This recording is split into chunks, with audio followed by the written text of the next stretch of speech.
Yo, what's happening all? It is the 28th of May, another month coming to an end as it tends to really freaking fast. Seems like when you got something you're waiting on, long time to get there. When you're in the middle of it, everything goes quickly.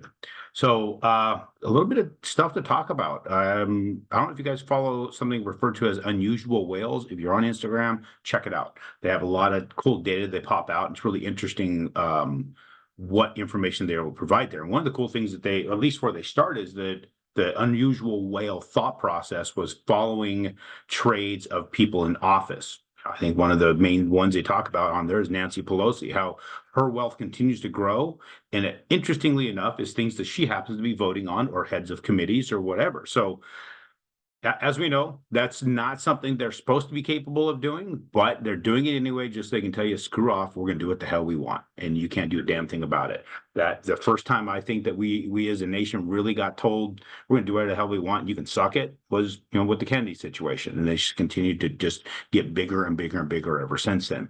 But unusual whales come out this last week, and they say it's now cheaper to rent than buy in all the top 50 metros. So the typical monthly mortgage payment for a median price home, it's just a median price home. We're looking at a home about $412,000. The typical payment is $2,700 a month. Then we get to the median rent out there is $1,979 a month. So you can see that's a $800 swing. Actually, yeah, right around an $800 swing. So when you're looking at that as the way of kind of gauging where things are, there's going to be probably a lot of people wanting to rent. We also had the Case-Shiller Home Price Index came out, and it said that we're looking at 6.5% year over year increase in housing prices. We also had the FHFA. They came out and said 6.7, so fairly close. And FHFA is they look at the non-luxury stuff. So very, very close.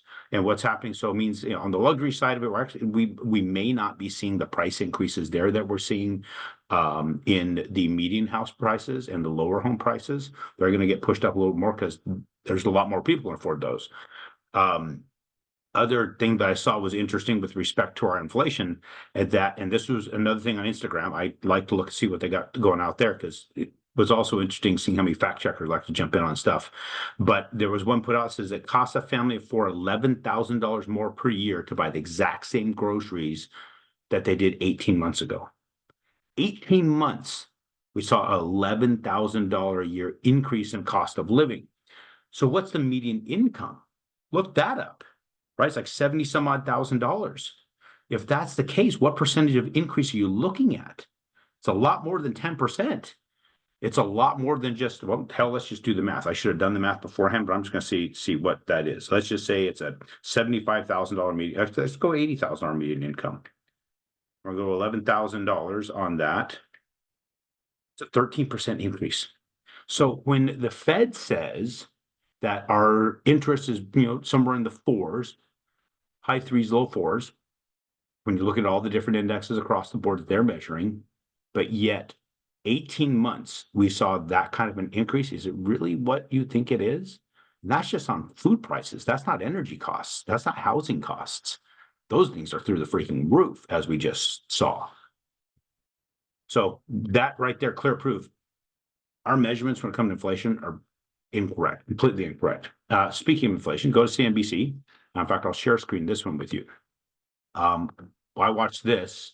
There's only a quick 3-minute clip here, but we're talking about the Minneapolis Federal Reserve president, Neil Kashakari, is talking about the rate cuts. And he's saying, we're not seeing enough to give us a real big reason to rate cut. They're not ruling out raising the rates again. So if you guys are thinking that they're going to cut them soon, in fact, in this interview, they said, hey, what's the chance of getting 2 more rate cuts? It's like, well, we're not seeing the anything that's telling us that would be a wise move. In fact, with him saying more potential rate raises could be on the horizon. Anybody who's sitting there telling you wait for the rate cuts to lock your rate, they're literally waiting to stick you in the ass because they don't understand the market. And speaking of the market, let's get into the charts real quick here. Market actually is holding above that channel, which is good. It's good, but it's writing it down, right? So we're writing the top of the channel. We've done that literally. We're writing the top of an old channel right here. So when you consider that, we could be creating a new downward channel. Possibly, we could be creating another version of the channel go down, but we're getting squeezed by the moving averages here, right? So we're getting squeezed by the 14, which is going to be at the top. We also have the 200-day moving average is right below this. We are also sitting on that 21-day moving average. So we're getting squeezed in here.